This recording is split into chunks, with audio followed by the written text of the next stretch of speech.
Friend, हम लोग कर रहे हैं बीपीएससी 70वीं स्पेशल कड़ी को, और आज का पूरे दिन हम लोगों ने किया है बिहार के स्पेशल फैक्ट्स को कवर। घटना चक्र वीडियो आया था। इस वीडियो में हम लोग बिहार राज्य की मिट्टी के बारे में चर्चा करेंगे। जैसा कि आप जानते हैं, बिहार राज्य का जो 90% मृदा या मिट्टी है, 90% वो जलोढ़ मिट्टी है। गंगा नदी के उत्तर और दक्षिण दोनों तरफ जो जलोढ़ मैदान है, इसका निर्माण नदियों द्वारा लाए गए अवसादों के निक्षेपण से हुआ है, इसीलिए इसे जलोढ़ मिट्टी या एलुवियल सॉइल भी कहते हैं।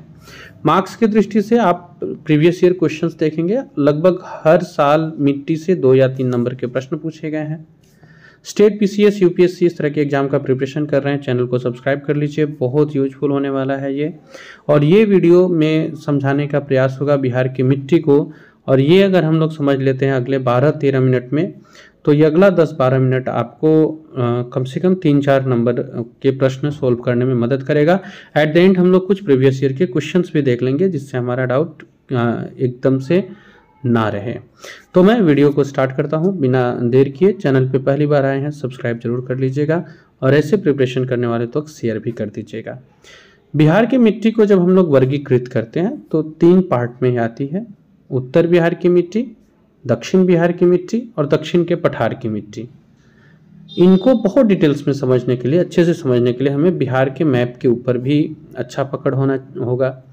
बिहार के मैप को मैंने बहुत अच्छी तरह से समझाया है, डिस्क्रिप्शन में मैं वो लिंक दे दूंगा, प्लेलिस्ट में भी वीडियो अवेलेबल है।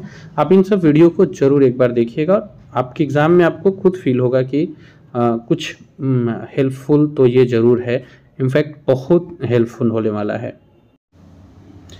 उत्तर बिहार के मैदान की मिट्टी की बात किया जाए तो गंगा के उत्तरी मैदान में जलोढ़ मिट्टी की प्रधानता होगी। इस मिट्टी का जो निर्माण है वो हिमालय से प्रवाहित होने वाली नदियां घाघरा, गंडक, कोशी, महानंदा इत्यादि जो नदी हैं, इनके अवसादों से होता है।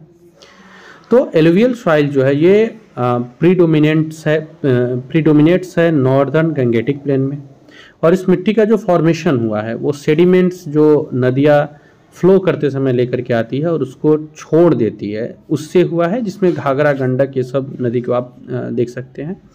अब हम लोग उत्तर बिहार के मैदान के मिट्टी को 4 भागों में बांटकर एक बार पढ़ते हैं। आप अगर उत्तर बिहार के मैप को देखेंगे तो सबसे पहले आपको दिखाई देगा पहाड़, सोमेश्वर श्रेणी, और यहाँ की जो मिट्टी है ये उप हिमालय की पर्वत पदीय मिट्टी है। मिलेगा कहाँ? तो बिहार में पर्वत कहाँ मिल रहा है? सोमेश्वर श्रेणी में, यानी बिहार के उत्तर पश्चिम में सोमेश्वर श्रेणी के क्षेत्रों में मिट्टी पाई जाएगी। इन क्षेत्रों में वर्षा की अधिकता के कारण मिट्टी परतों का गठन हल्का होगा और उसमें आर्द्रता की अधिकता होगी। इसमें ह्यूमस भी खूब पाई जाएगी, जैविक पदार्थ की अधिकता पाई जाएगी। इस मिट्टी में मुख्य रूप से धान, मक्का तथा जौ इत्यादि फसलें उगाई जाती है। फुटहिल सॉइल होता है ये सब हिमालय का, और ये जो मिट्टी है ये mainly it is you can say founded in West Champaran region. दूसरी जो मिट्टी है यह है दलदली या तराई क्षेत्र की मिट्टी। इस मिट्टी का विस्तार बिहार के उत्तरी सीमा के साथ साथ पूरब में किशनगंज से लेकर पश्चिमी चंपारण तक 5 से 7 किलोमीटर की चौड़ी पट्टी में पाई जाती है।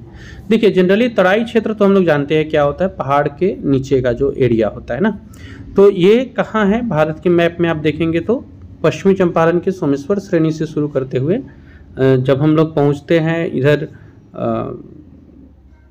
किशनगंज तक, तो यहाँ पे ये पूरा का पूरा क्षेत्र जो मिलता है पर्वतीय क्षेत्र, इसी के नीचे ये दलदली या तराई क्षेत्र की मिट्टी मिलेगी, है ना। तो ये जो दलदली या तराई क्षेत्र की मिट्टी है, इसकी कुछ विशेषताएं देख लेते हैं। दलदली या तराई क्षेत्र की जो मिट्टी है ये लवण और जैव पदार्थों की अधिकता वाली होती है, और इसमें कमी किसकी होगी? तो फास्फोरस और पोटास की कमी पाई जाएगी। इस मिट्टी में धान और पटसन यानी जूट जो होते हैं, इसकी खेती कुछ मात्रा में की जाती है। इसलिए आप देखेंगे हमारे यहाँ किशनगंज साइड में पटसन होता है, पश्चिमी चंपारण साइड में धान बहुत अच्छा होता है। तो इस मिट्टी में आपको ये विशेषता है कि ये धान, पटसन जैसे के लिए बहुत इंपॉर्टेंट हो जाती है। तीसरी मिट्टी जो उत्तर बिहार में मिलेगी वही पुरानी जलोढ़, या आप इसे बांगड़ मिट्टी भी कह सकते हैं। यह मिट्टी नदी की बाढ़ सीमा से ऊपर पुरानी जलोढ़ से निर्मित उच्च भूमि में पाई जाती है। इसका विकास ऐसे क्षेत्रों में होता है जहां बाढ़ का पानी प्रतिवर्ष नहीं पहुंचता है, तो वहां पर जो पहले का जलोढ़ मिट्टी है वही पुराना जलोढ़ बांगर में कन्वर्ट हो जाता है। बांगर मिट्टी में आपको चूना और पोटास की अधिकता पाई जाएगी, लेकिन फास्फोरस, नाइट्रोजन और ह्यूमस इसकी कमी होती है। ठीक है, बांगर मिट्टी में चूना और पोटास पाया जाएगा, लेकिन फास्फोरस, नाइट्रोजन और ह्यूमस की कमी पाई जाती है। इसलिए इस क्षेत्र में ना आप ये जो उर्वरक होते हैं, नाइट्रोजन जो अवेलेबल कराते हैं, फास्फोरस जो अवेलेबल कराते हैं, इनका प्रयोग होता है कृषि को करने के लिए। अब आते हैं उत्तर बिहार के चौथे और अंतिम प्रकार के मिट्टी के बारे में। तो ये नवीन जलोढ़ या खादर मिट्टी है। गंगा, गंडक, कोसी और महानंदा इत्यादि नदियों के द्वारा प्रतिवर्ष बाढ़ के बाद शेष बचा जो अवसाद है, इससे इस मिट्टी का निर्माण होता है और ये नवीन जलोढ़ या फिर खादर मिट्टी के नाम से जाना जाता है। अब एक मिट्टी आपको मिलेगा बलसुंदरी मृदा या बलसुंदरी मिट्टी। ये क्या होता है? इस मिट्टी का विस्तार बांगर के दक्षिण में होता है, मीन्स बांगर के नीचे की ओर, जिसमें पूर्णिया आ जाएगा, सहरसा है, दरभंगा है, मुजफ्फरपुर का दक्षिण क्षेत्र में, और चंपारण के दक्षिण पश्चिम वाले क्षेत्र में सारण जिले तक है। चंपारण के दक्षिण पश्चिम क्यों? क्योंकि जब हम लोग उत्तर की ओर जाते हैं तो उधर तो नहीं मिलेगा, बांगर के लिए हम लोग को दक्षिण की ओर आना पड़ेगा। इसका रंग दिखने में गहरा भूरा और सफ़ेद होता है। चूने की अधिकता होती है इसमें लगभग 30%। इसके कारण इसकी जो प्रकृति होती है वो क्षारीय होती है और इसकी उर्वरता कम होती है। यहाँ जो प्रमुख फसल है वो मक्का, गन्ना, धान, गेहूँ तथा तंबाकू इत्यादि उगाए जाते हैं। ये यहाँ के बलसुंदरी मिट्टी की प्रमुख फसल है, मक्का, गन्ना, धान, गेहूँ और तंबाकू इत्यादि। अब हम लोग बढ़ते हैं नेक्स्ट टॉपिक पे, दक्षिण बिहार की तरफ। गंगा नदी तथा छोटा नागपुर पठार के बीच सोन, पुनपुन, फल्गु तथा क्यूल आदि नदियाँ बहती है और इसके अवसाद के निक्षेप से भी जलोढ़ मिट्टी का निर्माण होता है। दक्षिण बिहार में 4 प्रकार की मिट्टी पाई जाएगी। सबसे पहला कगारी मिट्टी, फिर टाल मिट्टी, फिर पुरानी जलोढ़ और बलथर मिट्टी। कगारी मिट्टी क्या होती है इसको देखते हैं। गंगा के दक्षिणी तट सोन, फल्गु तथा क्यूल नदियों के किनारे प्राकृतिक तटबंध पर एक पतली पट्टी के रूप में मोटी काप मिट्टी का विकास हुआ है। गंगा के दक्षिणी तट पे सोन, फल्गु और क्यूल नदी जो है इनके किनारे पर एक पतला संकीर्ण पट्टी का निर्माण हुआ है और ये जो संकीर्ण पट्टी है यही जेनरेट करती है सबसे पहला जो हम लोग कैटेगरी पढ़ रहे हैं कगाड़ी मिट्टी का। तो ये कगाड़ी मिट्टी यहाँ पे पाई जाती है।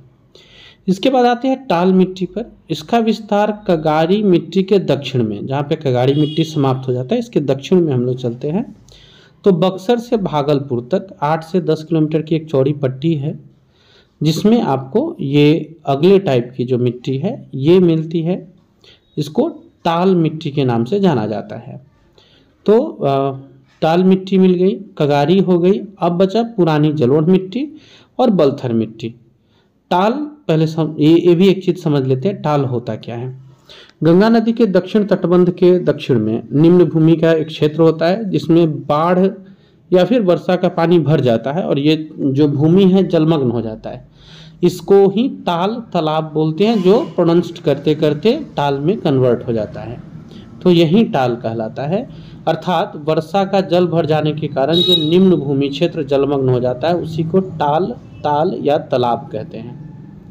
अगली जो मिट्टी है यह है करैल केवाद मिट्टी। इसका विस्तार टाल के दक्षिण में होगा। बक्सर, भोजपुर, औरंगाबाद, जहानाबाद, रोहतास, पटना, मुंगेर तथा भागलपुर जिलों में पाया जाएगा। और इसके बाद करैल केवाल के भी अगर हम लोग नीचे जाते हैं, दक्षिण में जाते हैं, तो यहाँ मिलता है बलथर मिट्टी। गंगा के मैदान की दक्षिणी सीमा तथा छोटा नागपुर पठार के उत्तरी सीमा, मीन्स गंगा के मैदान के नीचे चले जाइए और छोटा नागपुर पठार के ऊपर तक, इसके बीच का जो क्षेत्र है ये बलथर मिट्टी का क्षेत्र है।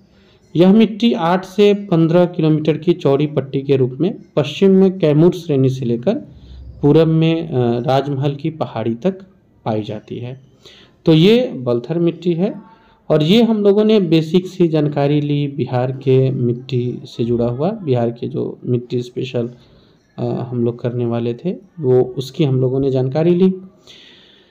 नेक्स्ट कल का जो शेड्यूल रहेगा हमारा, कल पूरे दिन हम लोग इंडियन पॉलिटी करने वाले हैं और इंडियन पॉलिटी के उन विषयों को कल टच करने का प्रयास किया जाएगा जो एग्ज़ाम में घुमा के पूछे जाने पे हमको हार्ड या इस टाइप का फील होता है कि पता नहीं हम लोगों ने इसको पढ़ा है कि नहीं पढ़ा है। साथ ही साथ हम लोग घटना चक्र भी लेकर के आएंगे, जिसमें एक प्रीवियस ईयर के क्वेश्चंस का पैटर्न भी हमें पता चलेगा और ये भी पता चलते रहेगा कि हम लोग इसको किस तरह से हमको अपने प्रिपरेशन को कैरी आउट करना है, कहाँ कहाँ मुझे उस पर काम करना है। तो ये पूरे बीपीएससी 70वीं की जो एग्ज़ाम के डेट तक हम लोग लगातार आपके साथ बने रहेंगे ऐसे इंपॉर्टेंट वीडियोज के साथ। इसके कुछ हम लोग प्रीवियस ईयर के क्वेश्चन देख लेते हैं जो मिट्टी के ऊपर आधारित है। इसके पहले एक हम लोग शॉर्ट सा रिकैप कर लें। लाल बलुई मिट्टी कहाँ मिलेगा, तो ये रोहतास एवं कैमूर जिलों के पठारी क्षेत्र में मिलता है। इस मिट्टी का निर्माण लाल बलुआ पत्थर से हुआ है। लाल और पीली मिट्टी की बात करें तो बिहार के दक्षिण पूर्व में बांका, जमुई, मुंगेर, नवादा, गया और औरंगाबाद जिलों के पठारी क्षेत्र में पाया जाता है। इस मिट्टी में ह्यूमस, नाइट्रोजन और फास्फोरस की कमी होती है, इसलिए यहाँ आपको मोटे अनाज और दलहन की खेती अधिक होती है। ये मिट्टी संबंधित कुछ फैक्ट्स हैं जो हमें पता होना चाहिए। स्पेशली ये फैक्ट्स हम लोगों ने बिहार के परिप्रेक्ष्य में कवर किया है। अब हम लोग कुछ प्रश्न देख लेते हैं। बिहार के लगभग कितने प्रतिशत क्षेत्रफल पर जलोढ़ मिट्टी पाई जाती है, तो इसका सही उत्तर होगा 90% क्षेत्रफल पर। टाल मृदा जो होता है, टाल सॉइल, बिहार के किस क्षेत्र में पाई जाती है, तो ये गंगा नदी के दक्षिणी भाग में पाई जाती है। नेक्स्ट क्वेश्चन है प्रश्न संख्या 3। धान तथा जूट की खेती के लिए कौन सी मिट्टी सबसे अच्छी मानी जाती है, तो नवीन जलोढ़ मिट्टी जो है ये सबसे अच्छी मानी जाती है धान और जूट की खेती के लिए। लाल बलुई मिट्टी बिहार के किस क्षेत्र में पाई जाती है, तो सही उत्तर हो जाएगा लाल बलुई मिट्टी बिहार में कैमूर पठारी वाले क्षेत्र में पाई जाती है। करैल या फिर कैवाल जिसको बोलते हैं, मिट्टी का विस्तार कहाँ पाया जाता है, तो करैल या कैवाल मिट्टी का जो प्रसार है वो बक्सर, पटना, जहानाबाद, मुंगेर इन चारों जगहों पे पाया जाता है। तो ये हम लोगों ने कुछ MCQs देखे। आज के वीडियो में इतना ही है। कल सुबह से हम लोग इंडियन पॉलिटी को स्टार्ट करेंगे। चैनल पे बने रहिए और डेली वाइज जो भी टॉपिक डाले जा रहे हैं आप इस वीडियो को ज़रूर देखा कीजिए। और एक बात, अगर आप चाहते हैं किसी विषय पे, किसी टॉपिक पे वीडियो बनाना, कमेंट में बताइएगा, उस पर